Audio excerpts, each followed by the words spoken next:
It's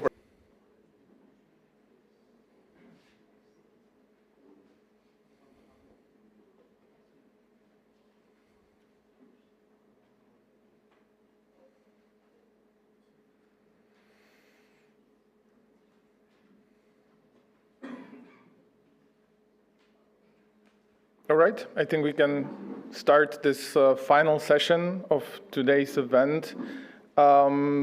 I'm not sure that everyone in the audience knows, but today's event was structured. The agenda of the event was structured according to the working groups, the 3 working groups that ETIP Hydropower has at the moment.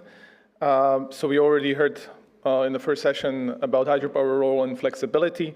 On this session 2 about hydropower and environment. And now, finally, last but not least, we will hear in session 3 about hydropower and climate change. What are the challenges and opportunities? The structure of the session 3 will gradually build up. It will start more broadly, talking about effects of climate change on hydropower, what are the observed and projected climate trends, and what are the climate impacts on hydropower. Then in the second presentation, we will hear more specifically about how hydropower contributes to adaptation, mitigation, and water resource management. And in presentation 3, we will hear about specific case, what is the role of large hydropower plants in energy generation, water management, and flood control on the case of Greece. So without further ado, I would like to present the first speaker, Ariana Trevisol, who is a physicist in atmospheric science, or she has a background in physics and atmospheric science and a PhD in polar science. She is currently a researcher in applied climatology at the Italian research center RSE. And she conducts studies about future climate scenarios of extreme weather events, renewable production, and energy demand to support the decision makers in assuring resilience and reliability of the Italian energy system. So, Ariana, if you can join me on the stage, the floor is yours. Good afternoon, everybody, and thank you, Andrei, for my introduction. This is the outline of my presentation from observed and projected climate trends to the climate impacts on the hydropower with a focus on 3 case studies in Europe. And then at the end, I try to draw some conclusion from these 3 points. Let me start with the observed climate trends, in particular with the mean temperature. Here on the left of the slide, you see a graph with the last year increasing of the temperature on the land all over the globe. And on the right side of the slide, you see the same graph, but focusing on Europe and North Africa. What I'd like to highlight is that the temperature increasing is twice in Europe and North Africa compared to the global one. Here you see the observed trends in black line and what the climate model can reproduce if they consider only the greenhouse gases emission from natural resources in the green line, and if they consider both the contributes from the anthropogenic and natural sources of greenhouse gases. In particular, we can highlight that if the model considers both the sources, they can well reconstruct the past trends of the temperature. And what are the consequences of this increase? For Europe, in particular, we have an increase of hot extremes, of heavy precipitation and drought condition. As you see here in this snapshot for the year 2023 from the European State of the Climate from Copernicus. On the left side, you see the increase of the number of the heat waves affecting Europe, in particular in the southern, with an increase of wildfire cases. And on the right side of the slide, another case of extreme events, the flooding events with severe and very severe thresholds in main catchments in Europe in the same year. So As the climate model are able to well reconstruct the past, what do they say about the future? If we follow, for example, an intermediate scenarios of greenhouse gases emission from here till the end of the century, the number 4.5, for example, is an intermediate scenarios, we can see that this is the anomaly of the temperature, a positive anomaly all over the Europe at the end of the century compared to the beginning of the century. But if we follow the most pessimistic scenarios considered by the climate models, this is the more pronounced increase in temperature all over the Europe. We can also use the model to follow the evolution of this anomaly along the century. In the x-axis, you can follow the anomaly from today until the end by month in the y-axis. And if we divided the Europe in three main areas, northern in blue, central and western Europe in green, and Mediterranean Europe in yellow, you can see that the anomaly is more pronounced in winter months in the northern Europe and in summer months for the remaining part of the Europe. I'm interested in temperature, but also for hydropower in precipitation. Here you see the general maps of Europe on the left in both the intermediate and pessimistic scenarios. And we see the same framework with a dipole between the north part of the Europe and the southern part, with an increase of heavy precipitation in the northern and central Europe in the winter months, and a severe increase of drought condition in the summer months, both for the central and Mediterranean Europe, with an exacerbation of the differences among these two extreme events, in particular in the central Europe.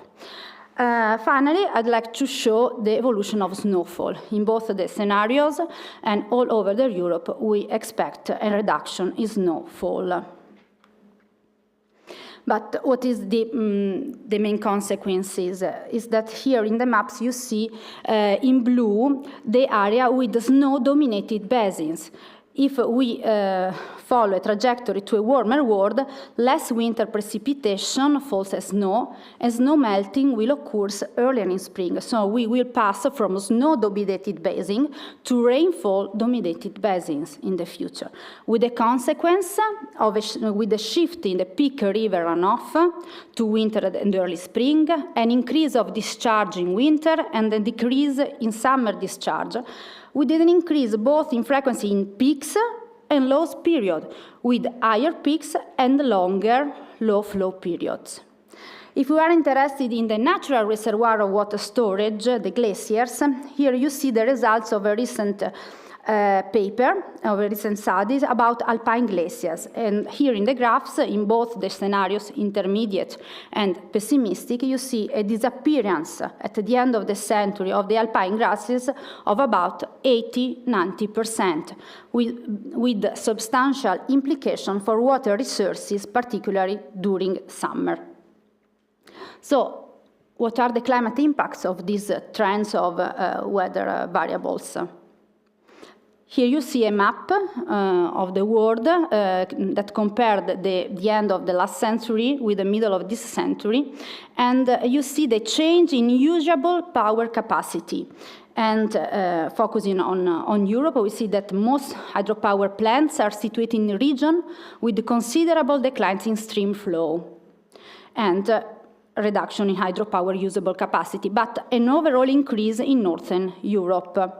A more recent review of more than 200 studies dedicated to climate change impacts on hydropower system, when focusing on hydropower, highlight a reduction, confirm a reduction in the Central Europe of about 10–20%.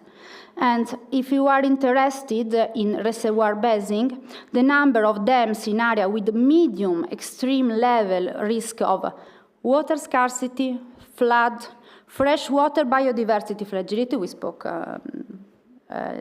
before, is increasing, with implication not only in the rate of generation, but implication in infrastructure safety and water resources management among sectors. So, because there are so strong differences between the northern and southern Europe, I'd like to show you 3 different case studies: Norway, Portugal, and Italy, the 2 extremes and 1 intermediate. This is the case of Norway. You are already prepared by the inspiring presentation of this morning about Norway. These are the results of an experiment about Norwegian energy system toward 2050. The researcher considered 5 experiments fully devoted to hydropower. They consider 5 different global climate models coupled with hydrological model and divided the Norway in 6 parts. As you see here in the histogram, the change in hydro energy inflow is always positive in most of the experiment, in most of the part of Norway, in particular exceeding also in the north the 20%. What are the consequences of this expected change? A higher useful inflow, except in summer. And the researchers found also an increase in flooding event with losses of about 3.9 terawatt-hour. And this increase of hydropower potential, combined with highly reduction of heating demand due to global warming and slightly increase of cooling demand, can have effect, as explained already today, today, a reduced energy cost or maybe conflicts with other renewable resources such as wind and ocean, or have an effect in the import and export of this surplus of energy. But the case of Portugal is very different. For Portugal, we expected, by the model, a decrease in runoff across region and season, and also a decrease in hydropower generation expected at the middle of the century of about 20–30% in the 2 emission scenarios. And this study confirms also the impacts of runoff river plants may be stronger than in reservoir plants. Finally, I'd like to show the results for Italy. This is a recent study of some colleague of mine, RSE. They studied the Italian monthly hydropower production. You have 2 graphs with the intermediate and most pessimistic scenarios. The color represent the hydropower production by month on the x-axis. And what we can conclude is that by the end of the century, Italian hydropower production is projected to remain relatively stable under RCP 4.5 with a little reduction in the summer months, but an experience of about 12% of degrees under the most pessimistic scenario, with peaks of reduction of 30% in summer, and is quite evident the shift in the annual peak. In the case of Italy, we have some differences between the northern and southern Italy, because the southern is projected to face significant declines, up to 30% of hydropower, whereas northern Italy is expected to experience minimal changes. So let me draw some conclusions. Climate change impacts on water resources may lead to 2 different types of impacts on hydropower. There are some direct climate-induced impacts directly affecting the availability of water for power generation and damaging infrastructure, because in a warmer climate it is projected an increase of hydropower generation in the northern Europe, a reduction of hydropower generation in the Mediterranean Europe. Less snowfall contributed to the winter precipitation, and we expect an early melting of snow, We expect a disappearance of most glaciers and snowpacks that are natural reservoirs for water storage, and also an increase in extreme events that can damage the infrastructure or stress the operational of the plants, with a stronger impact for runoff river plants than on reservoir plants. And all these points I discussed are challenges in adaptation and mitigation. But we have also indirect impacts of climate change because we have an increased competition for water resources within the energy sector, but among other economic sectors, and also among countries with issues about transboundary water management, as we see for Norway, or is the case also for the Portugal, where most of catchment are managed by authority of Portugal and of Spanish. And these indirect impacts are challenges about water energy nexus. So, thank you for attention. If you have some question, I'll be glad to answer. And this is my contact. Thank you.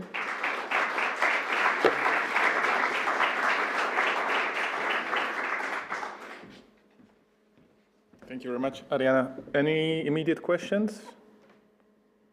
Okay, we'll keep it for the panel discussion then. Second presentation will be on hydropower as a key contributor to climate change adaptation, mitigation, and water resources management. It will be given by Martin Fuchs from AFRI. Martin has a background in civil engineering and water management, PhD in hydrology. Since 2001, he has worked as a hydropower consultant for AFRI.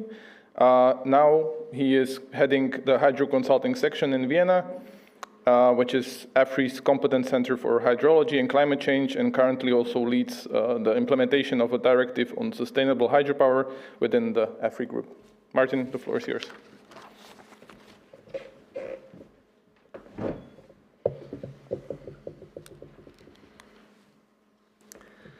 Yeah, thank you, Andre, for the introduction.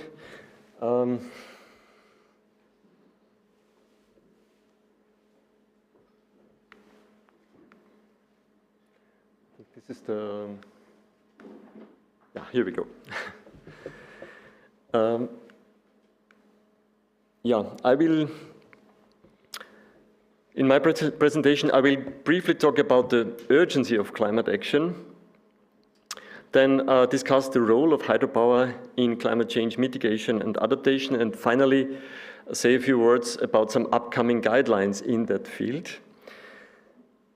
First of all, I want to raise some awareness for climate inertia. I think this is not known to the community or to a part of the community that, as a matter of fact, the climate system as such has a strong inertia. So even if we manage to reduce or stabilize greenhouse gas emissions very soon at the global level, global surface temperatures will continue to increase until the end of the 21st century.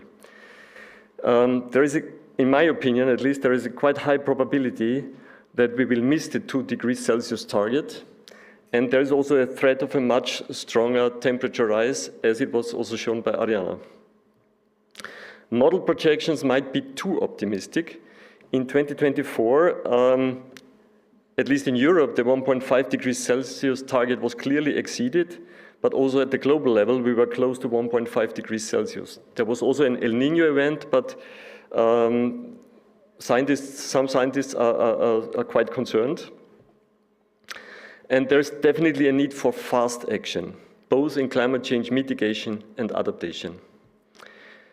Now, what is the role of hydropower in climate change mitigation and adaptation? First of all, and that is the small bad news, hydropower plants also create emissions, especially during construction, but to some extent also during operation.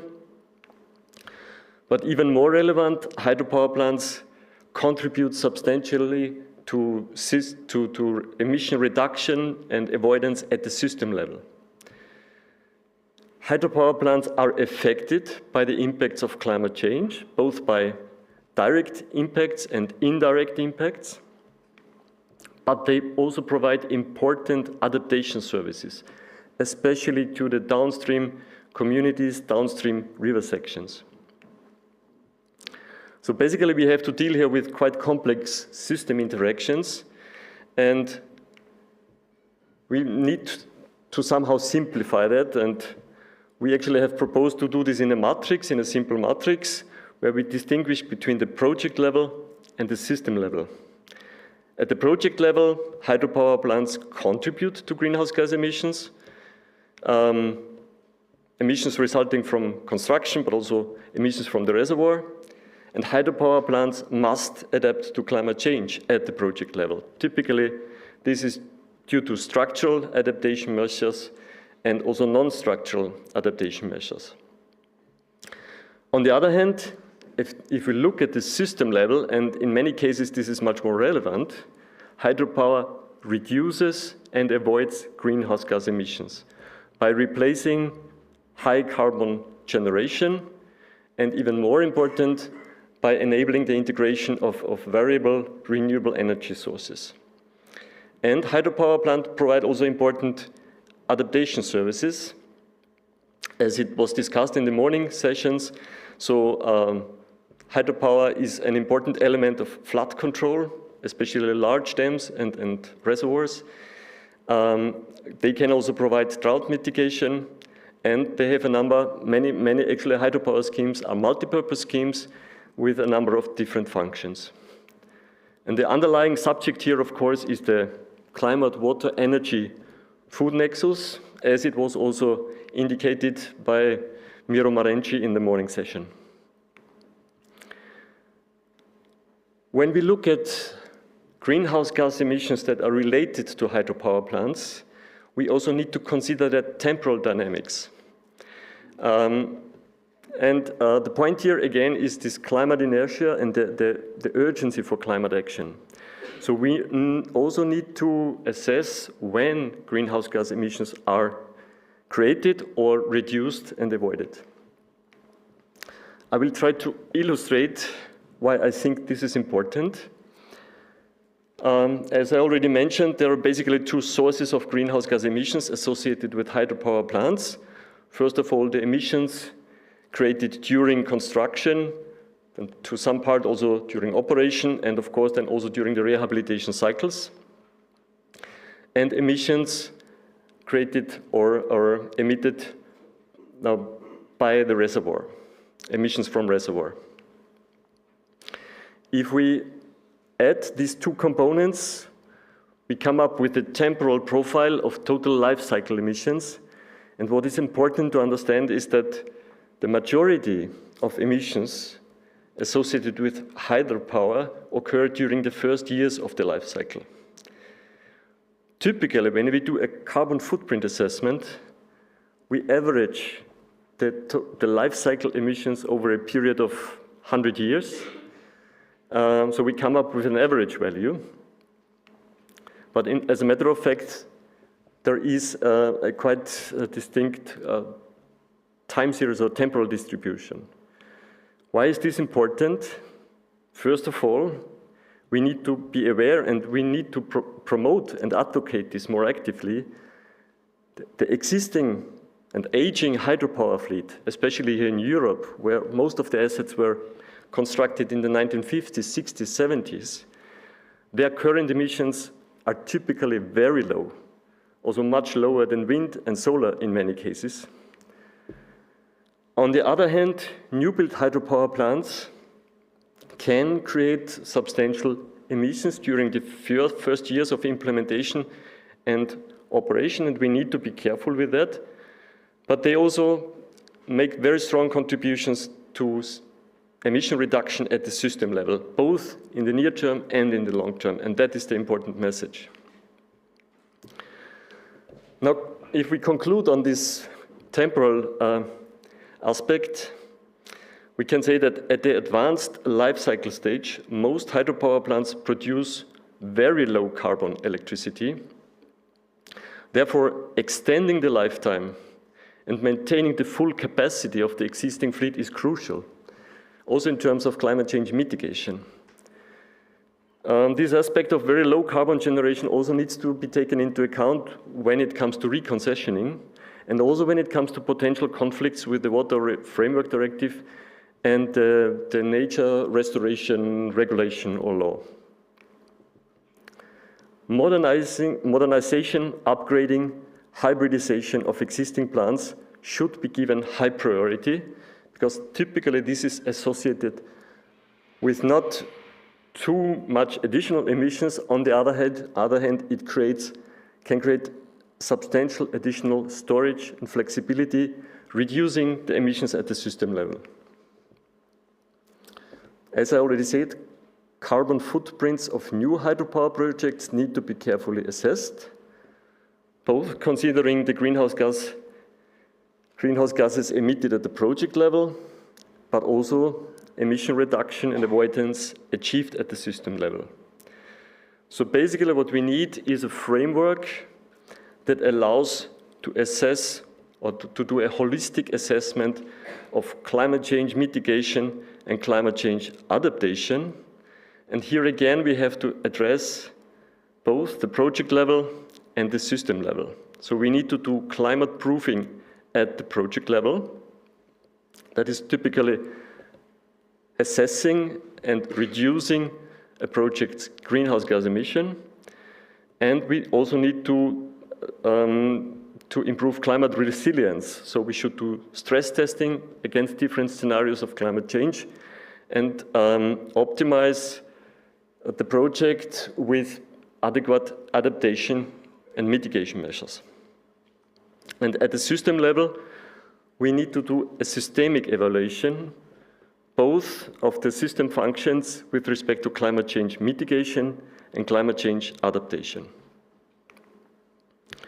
So what we need, I think, in the hydropower community is some guidance for doing this climate proving and systemic evaluation.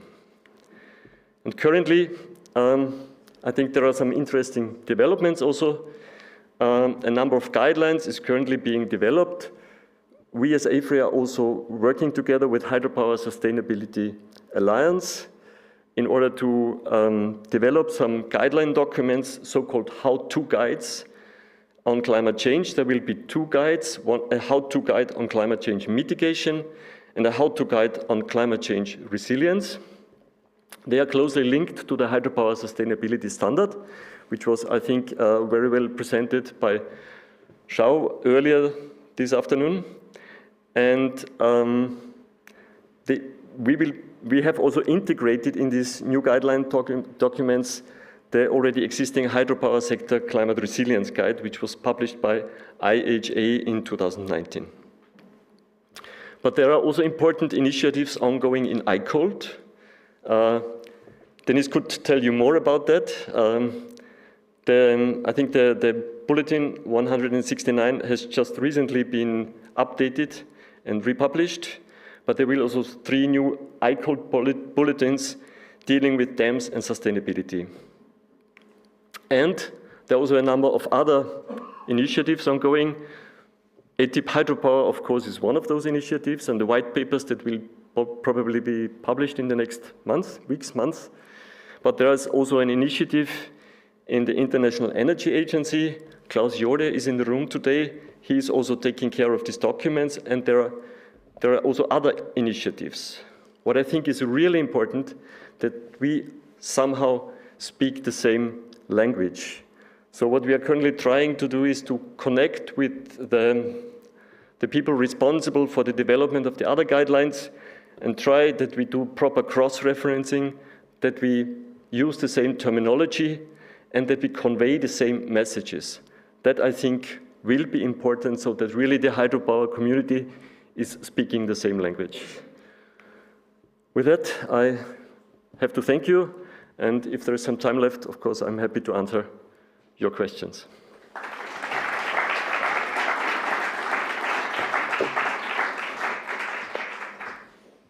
Are there any immediate questions? Maybe I can have a quick question, Martin. Mm-hmm. The last slide that you presented, what, in your opinion, are the best ways how to harmonize all these documents and how to cooperate between these different initiatives and speak the same language, as you said. Is it even possible? It's challenging, I have to say, but first of all, we have to communicate and speak to each other and understand that we are one community. There might be a need for additional, I would say, workshops or roundtable discussions where we bring together the key stakeholders and make sure that, that these documents actually are in a way harmonized. Thank you very much. Coming to the third presentation, the last one before we step into the panel discussion. The title of the third presentation is The Role of Large Hydropower Plants in Energy Generation, Water Management and Flood Control, the Case of Greece. And this presentation will be given by Christos Dimou from PPC Group. Christos has a background in civil engineering and also PhD in the field of reliability-based optimal design. For over 30 years, he has been working in energy-related projects and works for PPC Group from 2010 on the analysis, design, and budgeting of hydraulic works in general, and more specifically in large hydro projects. And at PPC Group, he is the director of branch of design and budgeting of hydraulic works. The floor is yours, Christos.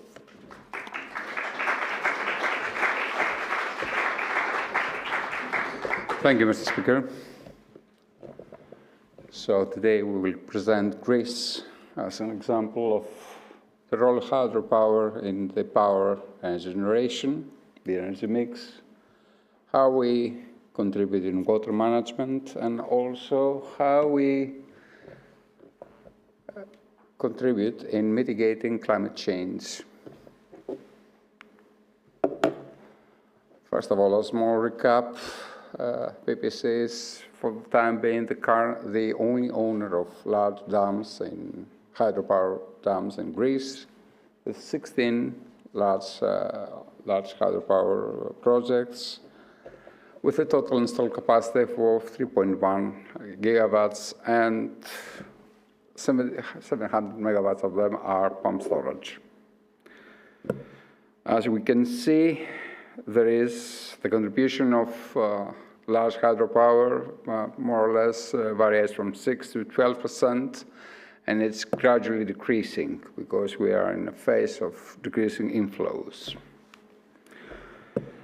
Now, what is the energy status? First of all, what we had in mind till 2022 has no value right now. What we see is that due to climate change, we have an increase in total demand. But system demand remains the same because, at least in Greece, we have managed to cover this additional total demand with renewable contribution. Lignite is going out, and natural gas is more or less playing the role of dispatchable units.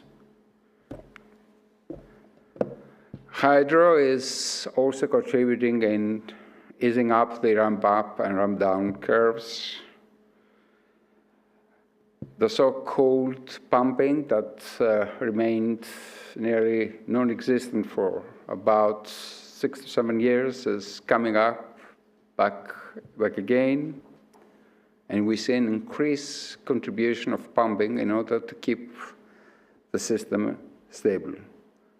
Also, in the last 2 years, we've seen a considerable shift in the energy production mix, since from an importer in 2024, we became a net exporter of energy, electrical energy, which is the first for at least 25 years. In terms of price dynamics, we had a very good 4 months last year, and then suddenly, when the drought that struck the Balkans had some effect in our neighboring countries, we've seen a considerable increase in prices in the wholesale market. And also from October till March 2025, we are a net exporter of energy, which also drives prices up and also increases the use of natural gas. On the other hand,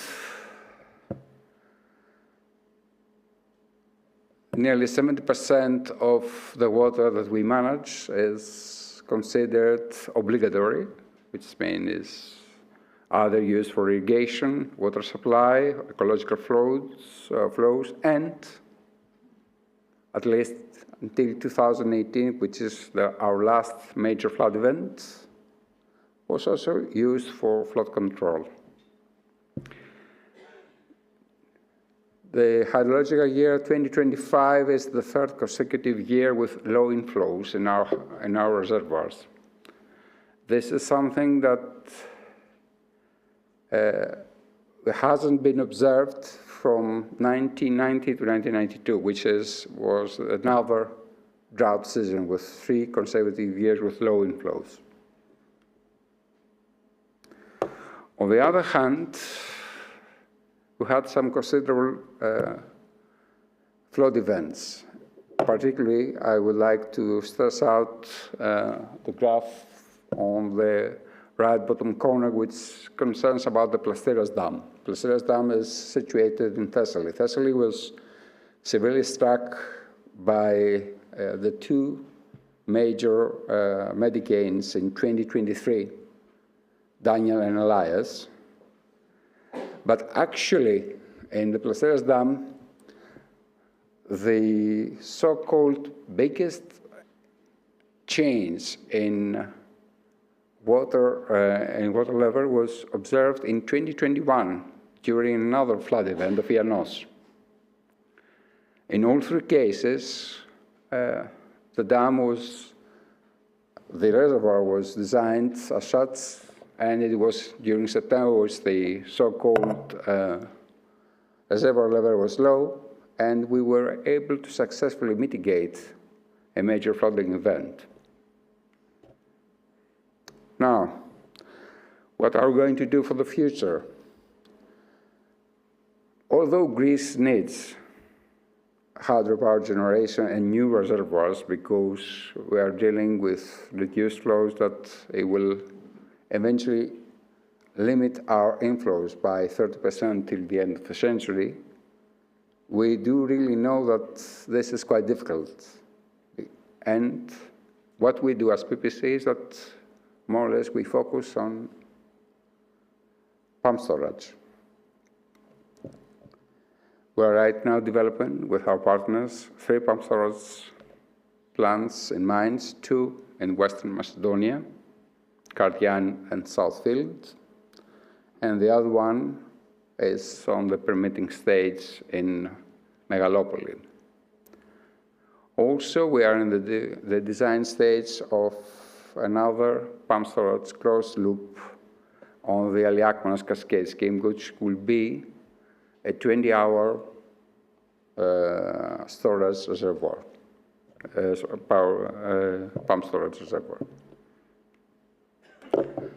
This is my contact details. Thank you very much for your time.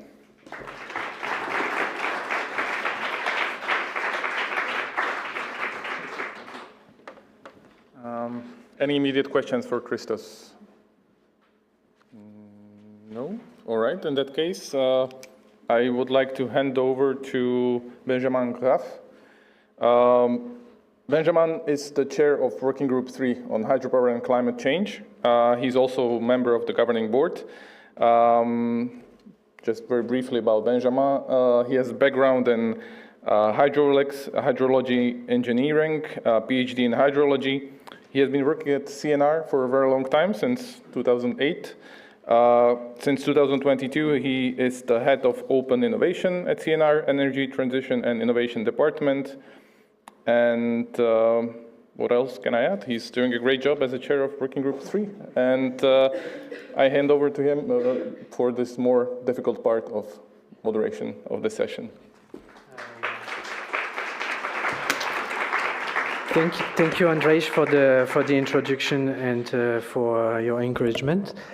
Thank you all for staying until the very last session, but I would say last but not least, because we are talking about one of the main drivers of hydropower, meaning the climate. And I hope everyone is enjoying the organization we have in the room. We have some kind of small greenhouse gas effect inside the room, so it's getting hotter and hotter, so that you are in a good condition for the discussion, which is just starting now. So I would like the three speakers to join me on stage, and I will also invite Birna Guttormsdottir from the DG Environment to join as well. Please, speaker, yeah, please join.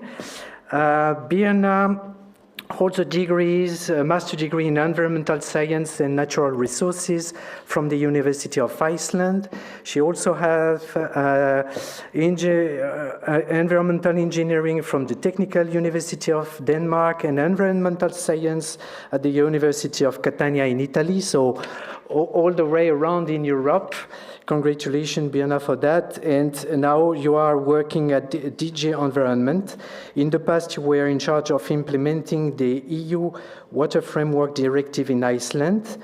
Then you held a position as the head of department at the Icelandic Environment Agency. And now you are national expert in Unit C1 on sustainable freshwater management at the European Commission.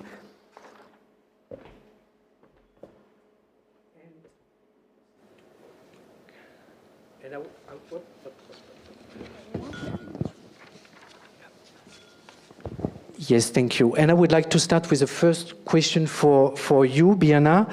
After these three presentations about climate change impact, mitigation, adaptation, and management, water management and energy management in Greece, what are your first impressions regarding the water energy nexus in Europe, and more specifically about the role of hydropower related to the water resilience strategy?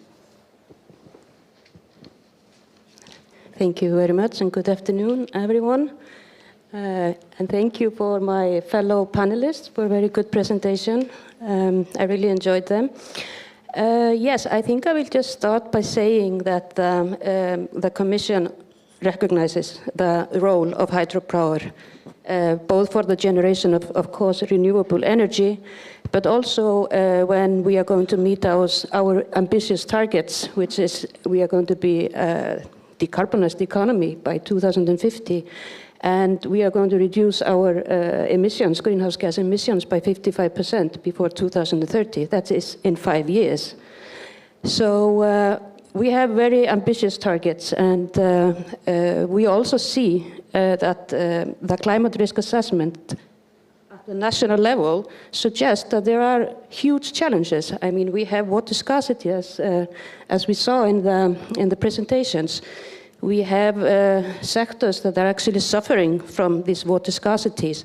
And then again, we have floods, and they are becoming more frequent. And this also puts pressure on the infrastructure that we are talking about here. And it seems also that no part of Europe is actually spared. I mean, I come from the north.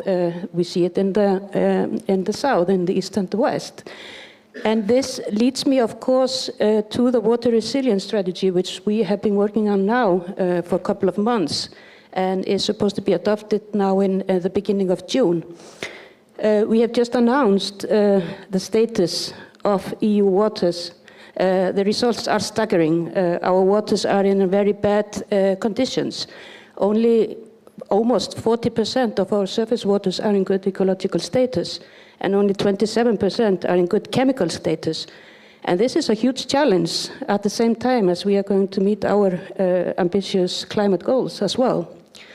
So I cannot say much about the water resilience strategy because we are just negotiating it at the moment. But it is, of course, the driver. What we have been talking about here today is to make such a strategy to address all these challenges that we are facing. And I think the hydropower industry has a huge potential to become more sustainable. I mean, we recognize there are challenges.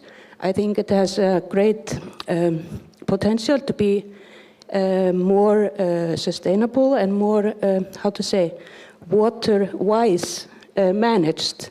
And then I'm talking about in the light of these challenges that we foresee and have been spoken about by my colleagues here in the presentations before. Thank you, Biana, for your comments. I'd like to follow up with you, Christos. You said that PPC is now focusing on PSP. Yes. Regarding the large reservoir, large dam you already have, what kind of measure you already implement to adapt to climate change? Well, first of all, we're reassessing the hydrology of our existing plants, in particular with the new guidelines regarding climate change. We do have some results, but they're not public till now. What we see is that we're facing in conditions that flash floods are becoming the norm, and this is also part of the guidelines. You say high inflows for low periods of time. This is beneficial because the total volume of the water that you have to manage is less. But still, these high flows, if a flood happens during late spring, will result in particular problems in flooding all the areas downstream. So we're right now focusing also in determining what we need to do in order to upgrade our plants, if necessary, in order to be able to keep the risk at so-called socially acceptable level. Thank you, Christos. Martin, I come to you now. When you speak with your clients about hydropower and climate change, how is it considered by the hydropower sector? I mean, by your clients, what kind of message can you deliver to them?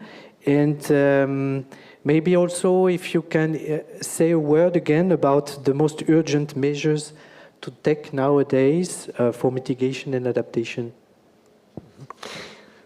Yeah, thank you, Benjamin.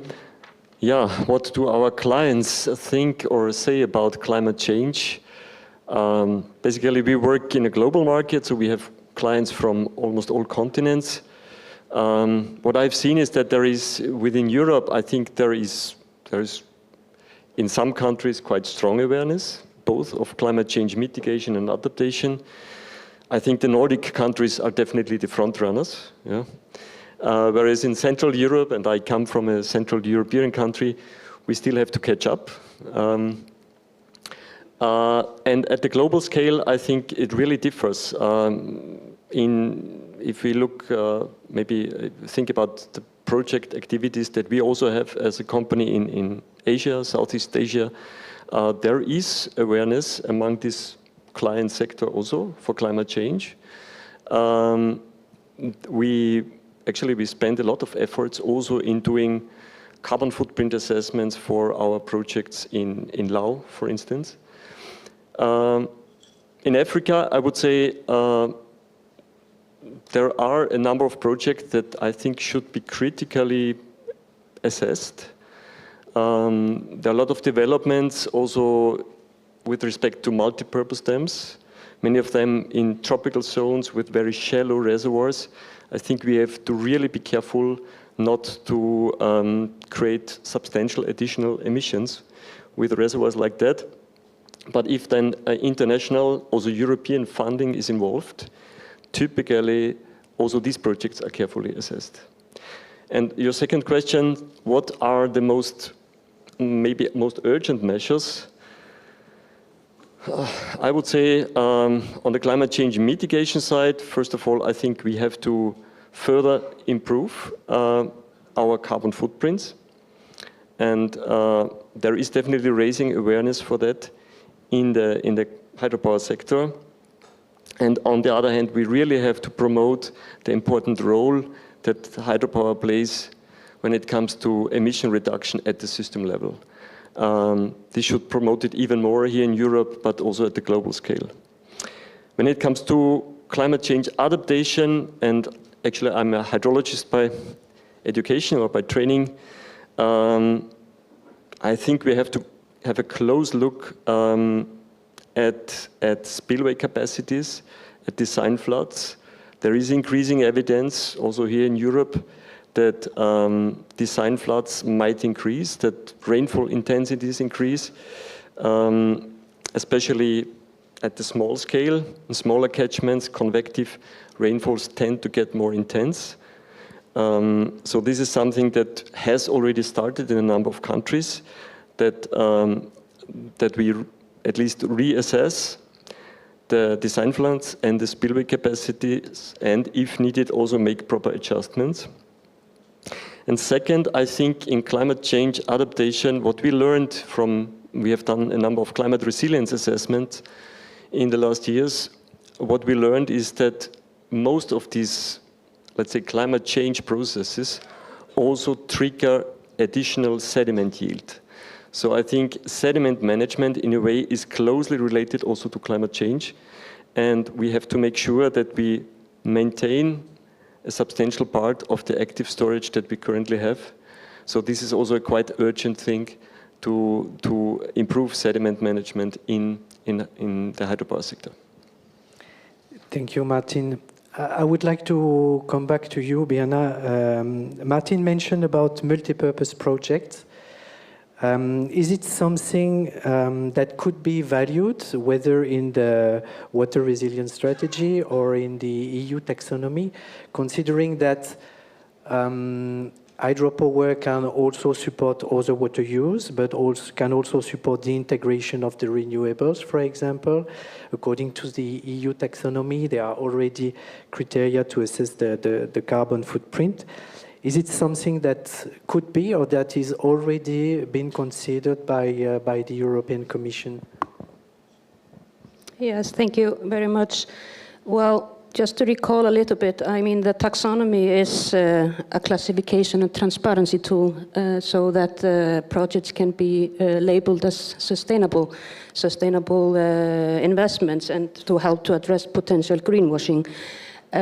Yes, indeed, it includes criteria for hydropower, but I think maybe, you know, if we're talking about mitigation aspects beyond just, you know, the asset itself, it's, you know, requires a much broader scope somehow than what is actually built into the taxonomy.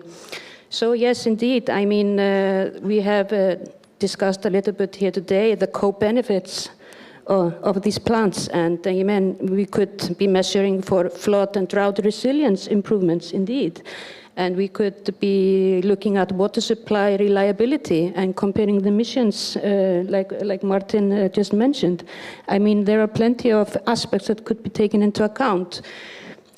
What I can say at the moment is that we are looking into these aspects, both when it comes to the water resilience strategy, which is, like I said, now being elaborated, but also there is foreseen, and I guess most of you know about that, what we can say is like a revision of the criteria of the taxonomy. And that is something which is a part of the mandate that the new Commission has set, is to simplify procedures and make them more understandable without compromising the environmental objectives. So that is something that I can elaborate on. Okay, thank you, Biana. Ayana, thank you I would like to come to you with some questions. Thank you for your presentation. I think we know most of it, but it's always useful to have this kind of quick reminder of the impact of climate change over Europe. And I was curious to know if you had any recommendation to Christos, to your neighbor, because you talk about Norway, about Italy, about Portugal, but do you have any recommendation to Christos? Christos apparently is quite concerned with flash floods, so maybe anything else to mention as well? Yes, about Greece, I think it's very important to consider severe period of droughts. It's very critical, and also as extreme events, wildfires episode that can damage also the infrastructure, not only the hydropower, but also the grid, and to support the energy production.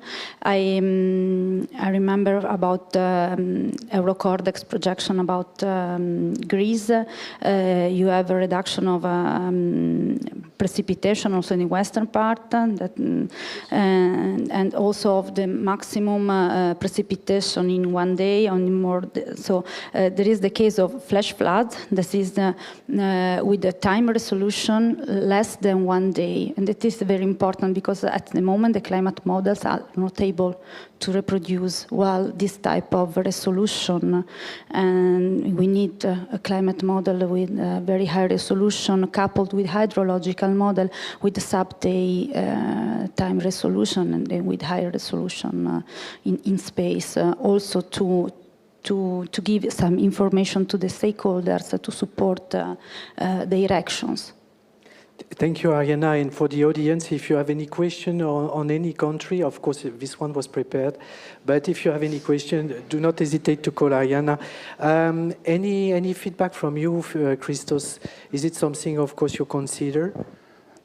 Well, in the case of drought, I could only say that this summer, our existing plans were more or less covering the so-called ecological flows, because the actual flows during summer were less than the ecological flows that we had to provide. And it was crucial in order to maintain a minimum balance of the system for more than 4 months. This is something that will happen in the future more and more often. And as I've seen from the presentation of Arianna, and we have this division between the north and south. Okay, maybe it's typical. You see in the north that you have an increase of precipitation, whereas in the south, it's the other way around. So in this case, we are all together because when you change the balance, even for the north, it's a problem. Okay, they have more precipitation, but they lose something, particularly during the summer. For us, it's maybe the worst case scenario. Maybe we're near something like South Italy, actually, because more or less it's quite similar. And we're also observing the same data as you already have. The problem is here. We're not talking about climate change, we're talking about climate crisis. And we have to face that, and we have to be as wise as possible in order to manage in the best way possible the situation. Because we're going to have to live with it for at least a century. Because even if we could cut emissions to zero tomorrow, then we have to wait in order to go back in where we were 300, maybe 50 years ago. It will take about a century, something like that, maybe 40 years, 60, 100. So climate change is here, and it will stay.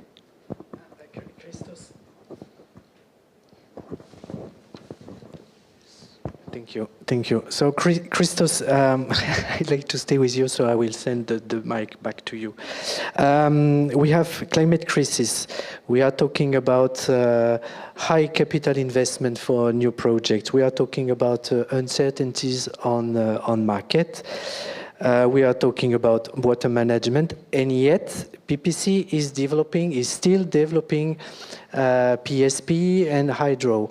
So how do you manage this, all these uncertainties inside your company? Actually, pump hydro is only part of our portfolio in development. We do make, there is also a considerable part in renewables in order to clean up our act. We were mainly a lignite burning company till a few years ago. And our carbon intensity was measured in kilos per kilowatt hour. Our pump storage projects during the early 2000s were having indirect emissions of around 2 kilos per kilowatt hour, 2 tons per megawatt hour. Right now, we're just around 100 grams per kilowatt hour. So we're trying to develop as much as possible renewables in order to substitute energy that we need. We develop tools in order to be able to predict as accurately as humanly possible what will happen in the short, near term in order to make the optimal management of our portfolio in order to take the best of what we have.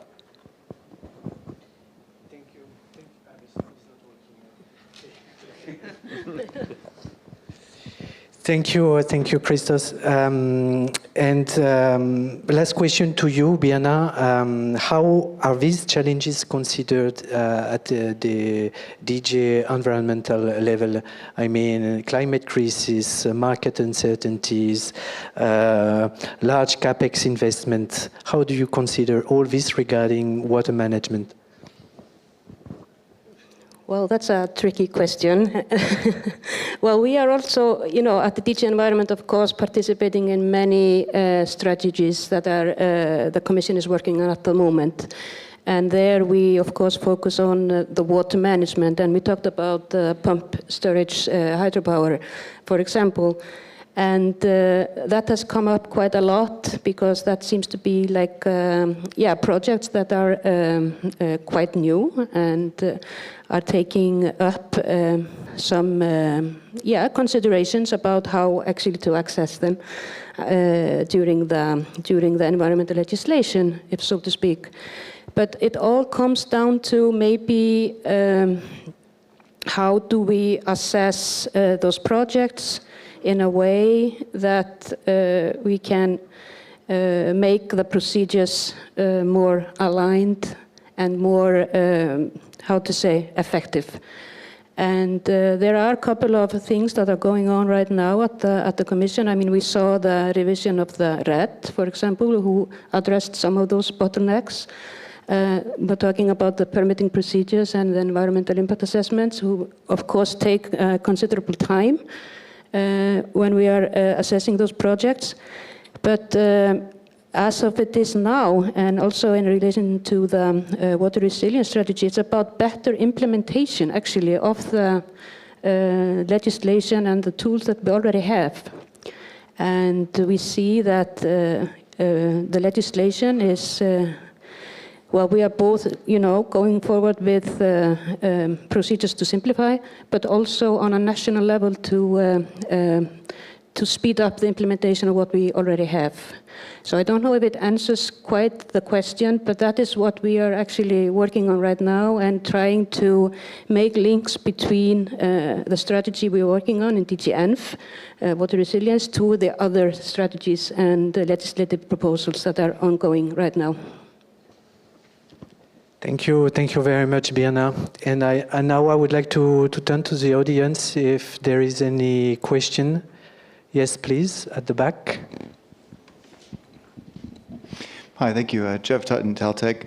Since none of the folks in the last panel could answer Atle's question, I just wanted to make it more difficult.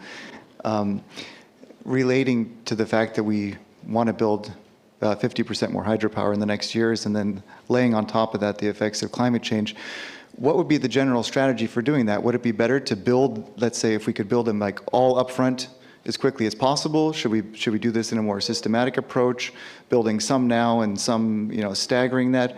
Or I guess the worst case scenario, we just wait 20 years or 40 years and then try to get them all done at the end? Is there a general sort of temporal strategy to that, considering climate change?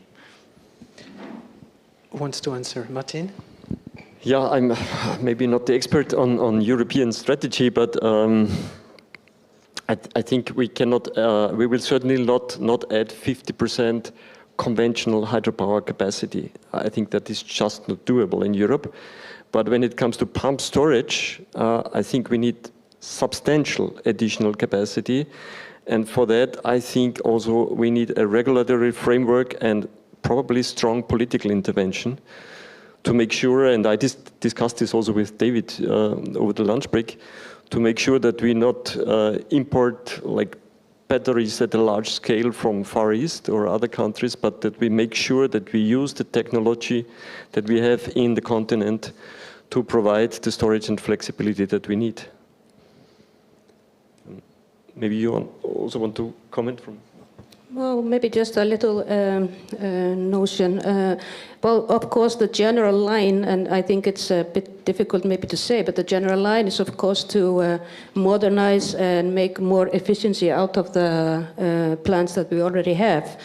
How to make them more smarter and more wise when it comes to water management and get more electricity out of them. So that is the general line, and that is something that we are also trying to address in the water resilience strategy. I mean, how exactly are we going to do this? And you know, we are there are technological innovations that are you know, groundbreaking actually, and I think we will see more of that in future. How we can actually use artificial intelligence and smart meters, and in a way that we can actually boost up the plants that we already have. Thank you very much, Gordon Edge, IHA. I've been thinking about a slogan which goes, less water, more value, with the postulating that, okay, there might be more water coming into hydro projects, but we're able to use it more effectively, generate when the value is higher, get more services, get paid for services like ramping and capacity. Admittedly, with not a lot of evidence that this is a true statement, would you agree that I should use it or not, and why? And do I have to expand that into being paid for some of those other non-power services, like, say, the climate adaptation services that Martin mentioned, in order to make it add up? I'm not sure if I'm the right person to answer this one. That's the trouble. I don't think anyone is. Indeed.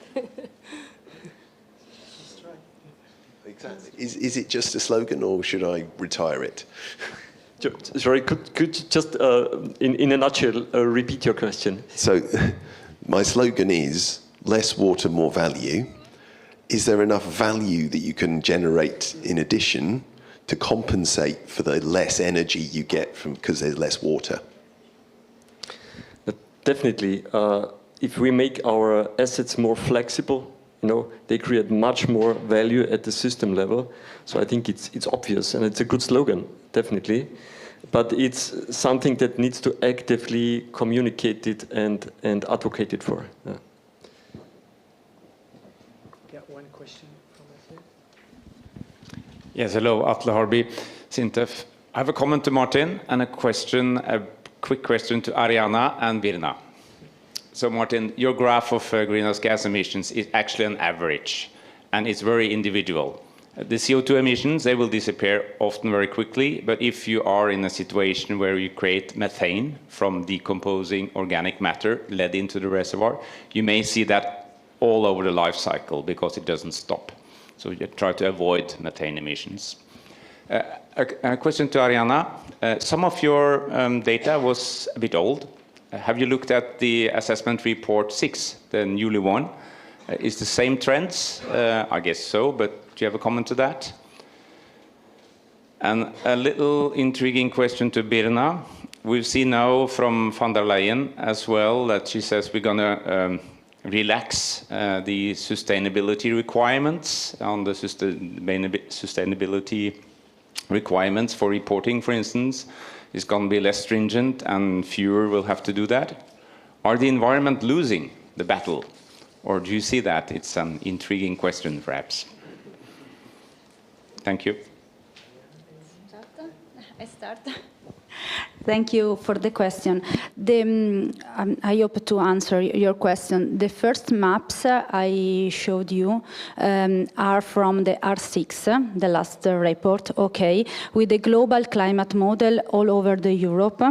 But for the specific study about single country, I showed you for the hydropower projection in the future, I referred to some papers that use the Eurocordex models that are regional models with higher resolution than the global, but it's a pity we have now no dynamical downscaling of the last generation of global model, the CMIP 6, but only the downscaling of the previous generation of this model, the CMIP 6. And thank you for the question. I'd like to link this question with the speech of Christos and Marty, because I didn't speak with Marty before, but I didn't show you the scenarios of 2.6, that is the scenarios in agreement with the Paris Agreement to respect the threshold of 2 degrees, because at the moment we are following a trajectory that it is between the 2 scenarios I showed you, the most pessimistic and the intermediate. So the scenarios I showed you are quite realistic, and so I'm in agreement with. I'm in agreement. with Martin and in agreement with Christos. The climate change is here now. Okay, thank you. Yes, thank you very much for the question. No, it might. Well, let's say yes. It might seem that the environmental objectives and the environment is losing from the discussion that has been ongoing for the last months. But if we look closely into the policies and strategies that are actually coming lately and are on their way, we can also see that it is no reduction of the environmental objectives. I mean, the targets and objectives of the Green Deal, they are still there. And there is no intention of the Commission to, redraw from those objectives and those goals.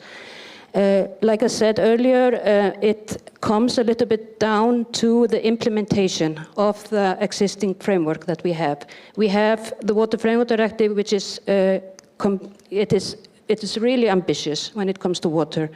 But even so, we see that the main part of our waters are not in good status, and we see that there's a huge lack of implementation when it comes to the member states. Maybe just to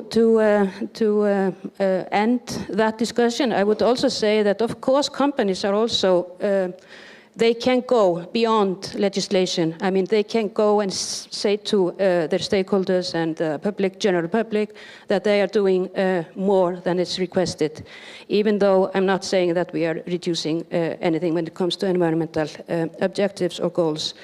I am a firm believer that what is good for nature is also good for business, and I think we should pass that along. Thank you very much, and I think with your answer, Biana, we will move to the conclusion. Maybe if you want to deliver one single key message to conclude this session on climate change and hydropower, what would you say, Martin? And then you can pass on to Biana. Yeah, I think we need to develop a sense of urgency for climate action, and also what we have seen in the morning, because we find ourselves in a completely different geopolitical situation now, also in Europe. So we need to get out of the comfort zone, and hydropower actually can contribute to future energy supply in Europe substantially. Yes, I think what we can maybe draw from this discussion we just had is that indeed we have very ambitious goals, both when it comes to climate and when it comes to nature and our water bodies, of course. We have environmental objectives to reach also there. So in this discussion of if we are reducing the environmental objectives with a new commission, I think we should sustain maybe that we can work and build on what we already have. And I think that what I've heard here today is that we are all willing to do better. I mean, we want to be able to say that we are leaving, I don't know, a better situation in Europe for the future generations than what we have already. And that is what we're all trying to do, either if it comes to climate or if it comes to water bodies. So let's just continue to do that. And like I said before, what's good for nature is also good for business. So yeah. Thank you. This is my messages for you at the end. Whatever the scenario you consider, we have to cope with major changes in the future, with strong differences among regions.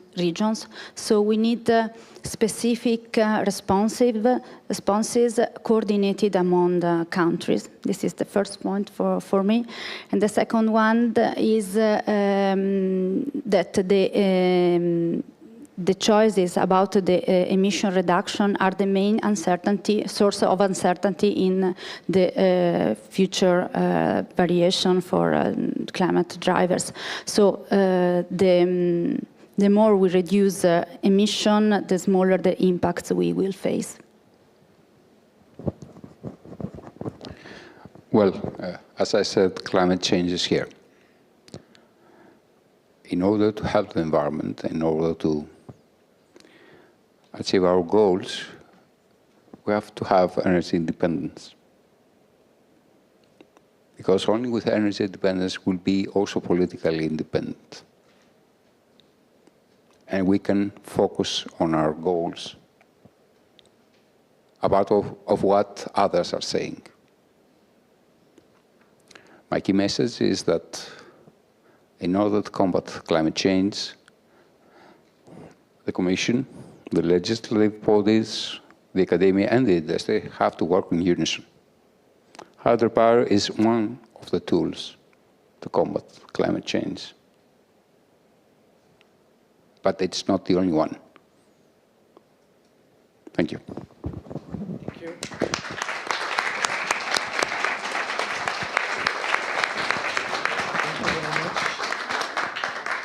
So with these words, we conclude this session on climate change. And now I would like to invite Anton for the conclusion of the World Day.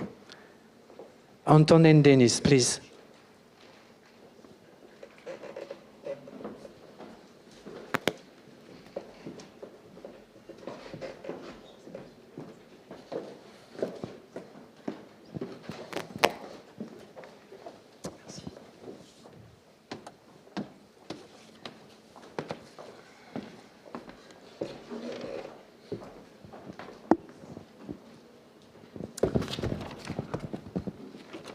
Okay, I will make a synthesis in 1 hour of the 200 slides today.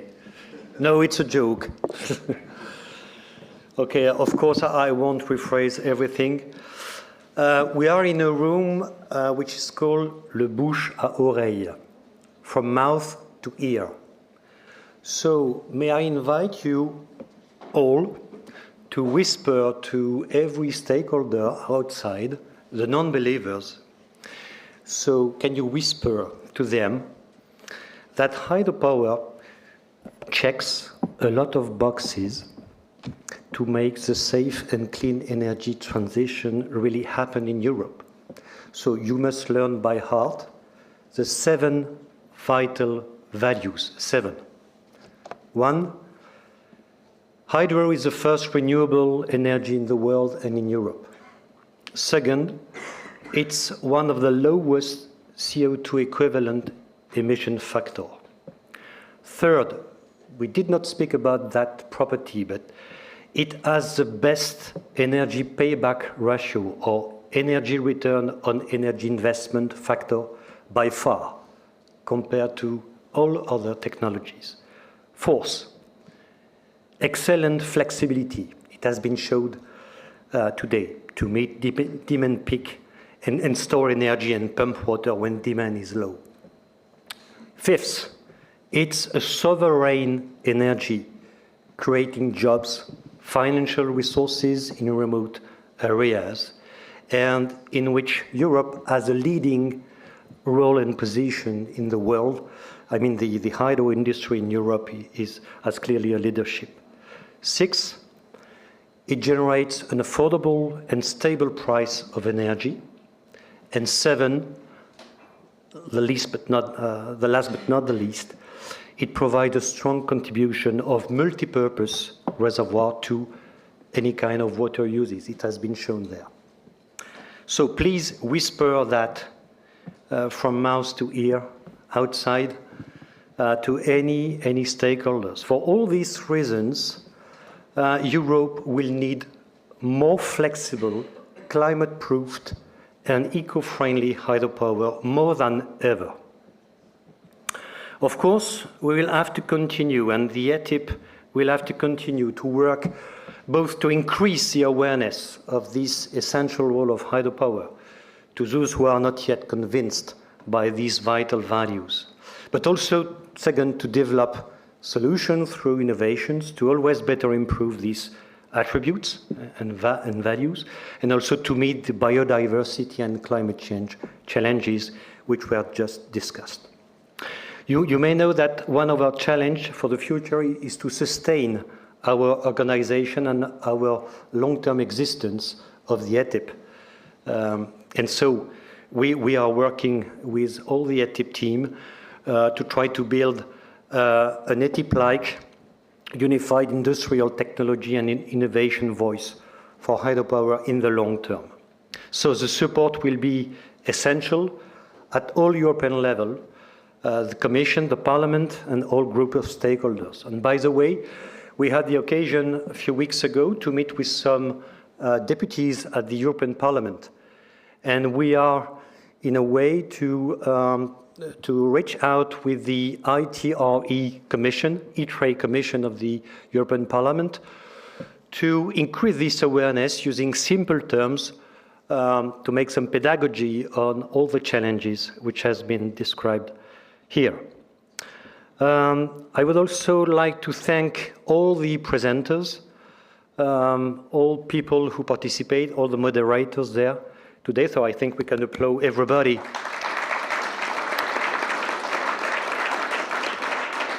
So you have to be convinced that all these challenges are driving our actions for the next months.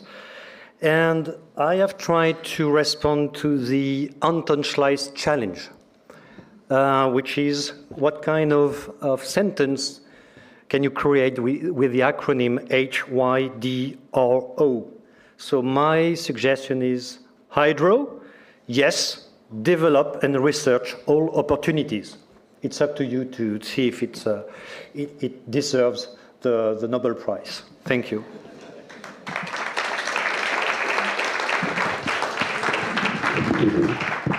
And if somebody kept the other slideshow pointer, it's mine. So I would be very happy to get it back. Thank you. Yeah, thank you very much, Denis. So you said whisper the 7 points. So I was remembered when I was young, I had to whisper somewhere 7 commandments. If you are religious, you know what. It's 10 normally. Yeah, in the old it was 7, now it's 10. But so we have to say it loudly in the hydro community, so we don't have to hide something.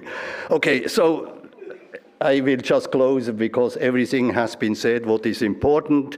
So we had this very famous hydro contest. So you deserve 1 prize.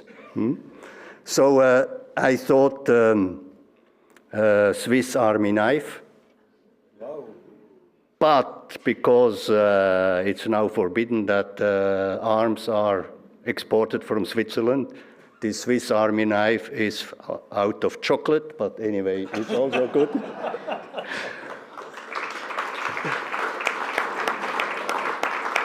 And I just opened the contest. I have heard of Jeff that you have some nice sentence, please.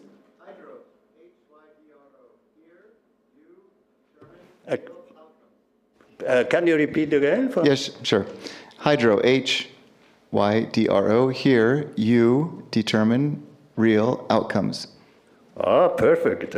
So that's all. Jeff, that's also a Swiss knife.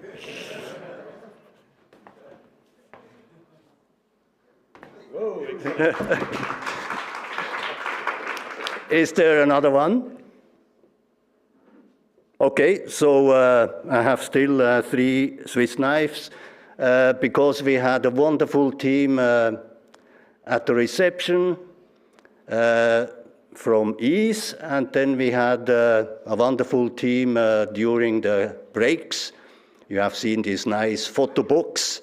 So if you haven't taken your picture there, go there. That's very good. So for Zabala, also thanks a lot for that, and Ease. So I have 3 chocolate knives I will distribute among you. So thanks a lot for the organization and administrative for this very nice Hydropower Day.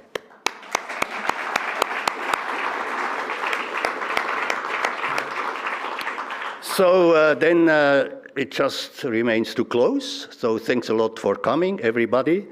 Don't forget that we will have another Hydropower Day April next year. And I think there will be still some drinks outside, perhaps a coffee. There is, I have seen there is a bar, but please note that the bar depends on the flexibility of your credit card. So thanks a lot for coming, and have a good travel back, and see you next year. Thanks a lot. Voilà.